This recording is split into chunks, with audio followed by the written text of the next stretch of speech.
ঢাকা ১৭ আসনের জামায়াতের প্রার্থী সাথে সেনাবাহিনীর সাথে তর্ক বিতর্ক হয়েছে একটি বিষয় নিয়ে। আপনারা ভিডিওটি দেখুন এবং সর্বোচ্চ শেয়ার করে দিবেন।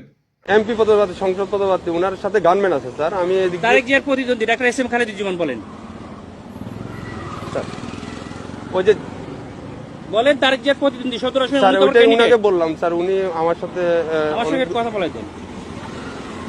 আচ্ছা স্যার একটু কথা হ্যালো, আসসালামু আলাইকুম। আমি doctor S M Khaleduzzaman, Dhaka 17 আসনের জামায়াত ইসলামীর না, কিন্তু আপনারা তো তারেক জিয়ার জন্য জিব্বা দিয়ে রাস্তা পরিষ্কার করে ফেলতেছেন, তাহলে আমাকে কেন দিবেন না? Why not? আপনি শোনেন, আপনার নাম কি বললেন? আপনি দেশটাকে পরিকল্পিতভাবে আমাদের মধ্যে এটা কেওয়াস সৃষ্টি করতেছেন আপনারা। নো নো নো নো, কেন নয়?